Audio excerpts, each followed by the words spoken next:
I have not watched this since David sent it to me in an email before it went live. It's weird because I know it gets really personal and I show a side of myself that's not exactly palatable for some people. In a world where perfect people do not exist, one woman has made it her mission to gather a community of flawed people to help make the world a better place. That woman is Epickate Bjergvida. I have a tattoo. I did like this On channel this too. channel, you'll find... Push her off!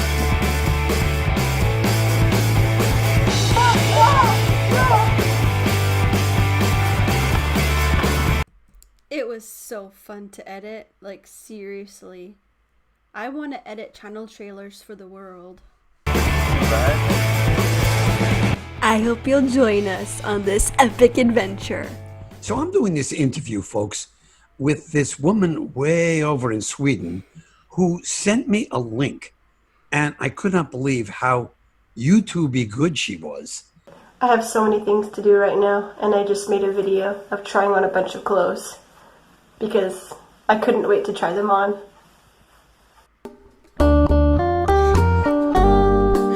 So weird.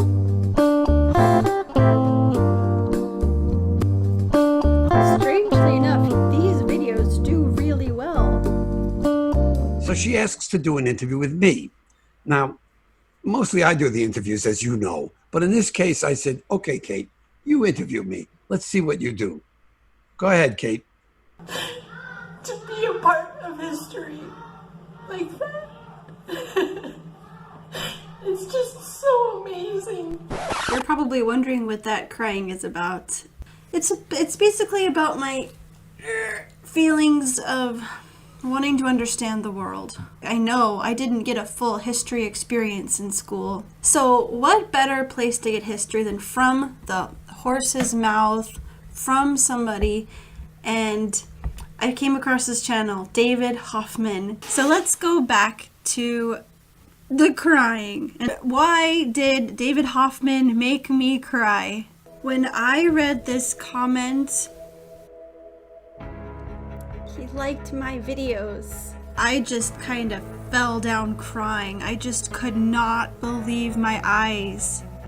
That David Hoffman watched some of my videos, liked them, and wants to do a Zoom meeting with me. He called me on my phone and we talked, and it was just like talking to an uncle I didn't know I had. It was just really cool. Before it goes further into that, I just want to say that I still am kind of in a weird place, but I was really in a hard place then. It's been tough. My grandma was dying of COVID. My brother was really, really sick, is still pretty sick. Feeling the weight of the world and feeling disconnected from so much and feeling sad, really sad, to suddenly connecting. David Hoffman liked my videos. Like, it kind of just breathed some hope back into me. I would love to know everything about you, obviously, because you're fascinating. When the boomers were at the age that millennials are now, what did they think of the silent generation and the greatest generation? We didn't think. We were baby boomers. We were, and I'm an old baby boomer. We were all about the possibilities that they were saying we couldn't do. And everything that they, our parents, the church leaders, the school leaders, the political leaders, said we couldn't do, we were going to do. It was as simple as that. We grew up with and were raised with, among other values, two values. One was America is the home of the brave and the home of the free. And we're free. And freedom meant a lot to us. You're not letting us be free. You're stopping us in every which way. And the way you're treating black people, disgusting. And you're dealing with our clothing, and you're telling us we can't do this? No, we're not going to do what you say. That was one baby boomer attitude. Sure, it went too far. So many of my subscribers say that. But the fact is, the millennials are far more thoughtful about what came before them and what they're going into. than we were. If we had thought about what we were going into, we might not have done half the things we did. I am curious, not just to you, but to your whole generation. Did your teachers, leaders, whatever, older people, did they talk badly about your generation? Because I feel like there's just this continual cycle of talking badly about the generation that comes after, kind of cursing them, you know? One of my kids wants to say hi. My husband tried. Say hi. Hi. You're a mom, you're a wife, you're a YouTuber, and you're really an active YouTuber, more active than I am. So many posts, so long. I mean, editing involved. What are you, crazy? Yes, I have been asked this question before. It's true. Yeah, a little bit, a little crazy. I think I can come across as someone that things just come easy for, because I can be so bubbly and so happy and so crazy sometimes.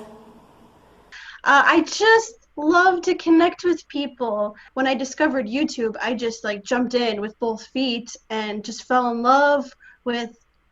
I met the most amazing people, and finding the most beautiful parts of normal life and sharing them with people. And I don't think you're correct.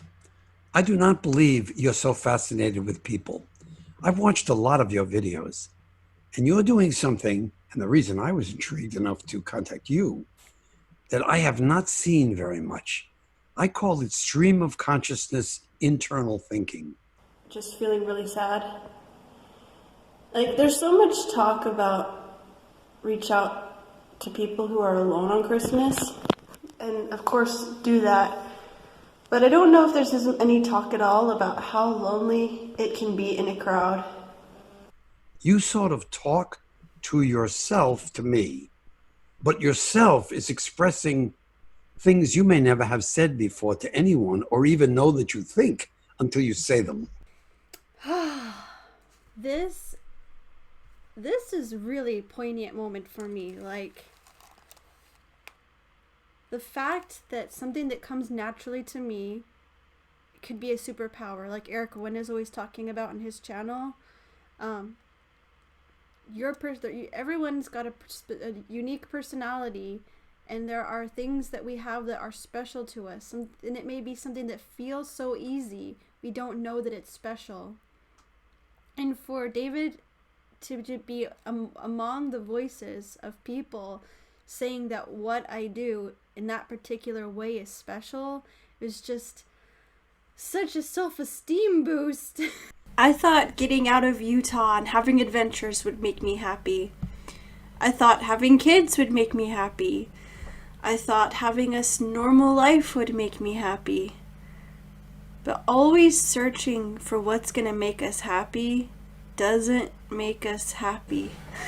So I think there's something internal going on, and you're using YouTube as a mechanism.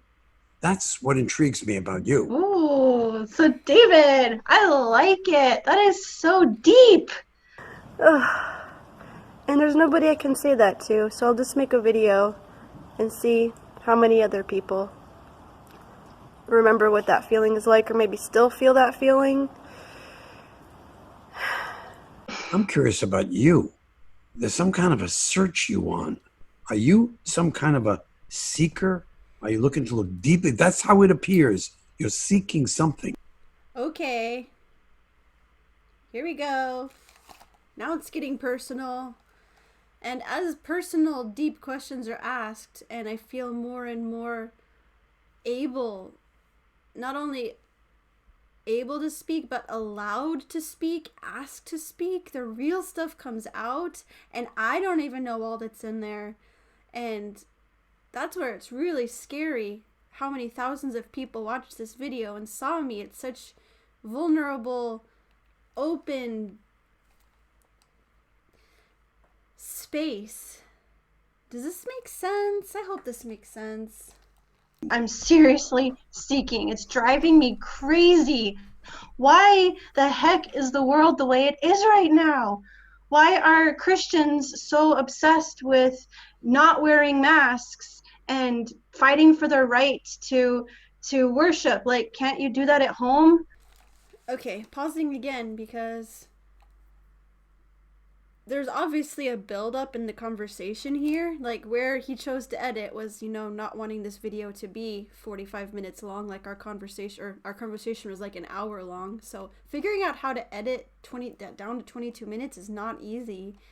And, it wasn't really clear in the video that I do consider myself a Christian. So that's why it hurts my heart to see all these conspiracy theories and people not showing love and concern by how they're acting about guidelines and making people who are in risk groups and vulnerable people just feel stepped on. So I don't remember what the buildup of our original conversation was. It happened months before this. Well, why are people so obsessed with freedom? Like, okay, maybe I want to. If I could watch some of your videos, I could learn more about this obsession with the thought that all aspects of socialism are the absolute devil and need to go back to hell where they belong. Like, I live in a country that is not completely socialistic, but a good chunk of it is, and it freaking works. It works. It's not so bad, people. Sorry. Calm yourself, Katie. Yago. I think you're talking about fear. And I think fear is a major driver here. If you are afraid, you're going to not like whatever you see. These are realities of human beings. But the fear that's driving so many right now, we have real fear. What if the economy goes? What if global warming, which could, glaciers from your place fall into our place and cause our cities to drown? What about the political situation? Both sides feel the other side will destroy the country. Maybe that's true. So much. No more marriage anymore, say the Christians. It's not like it used to be. They remember a thing that very few of them actually lived in. Otherwise, they wouldn't be quite so confident about the 1950s. I lived through the 1950s in suburbia, in a white community of lower middle class. I saw a lot of stuff growing up as a kid, never gets talked about by people reflecting on the 1950s, make America great again. Dude, doesn't that sound fascinating? Like, I want to know more. I want to know. I want to understand. Anyway.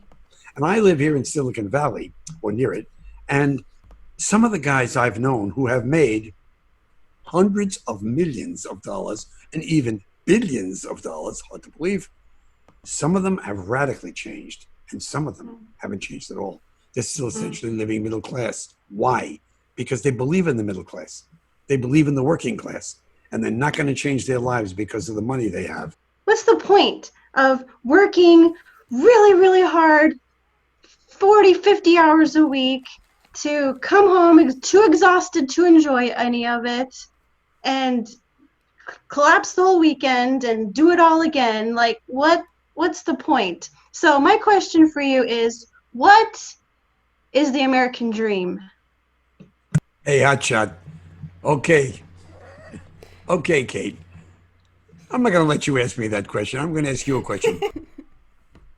Let me tell you, it feels kind of amazing to make somebody laugh and be called hotshot. Like, to be called hotshot by someone who's made documentaries for TVs, won Emmys, and I really want to know what he has to say about this, though. I want to know what you have to say about this. What is the American dream? Who do you come from?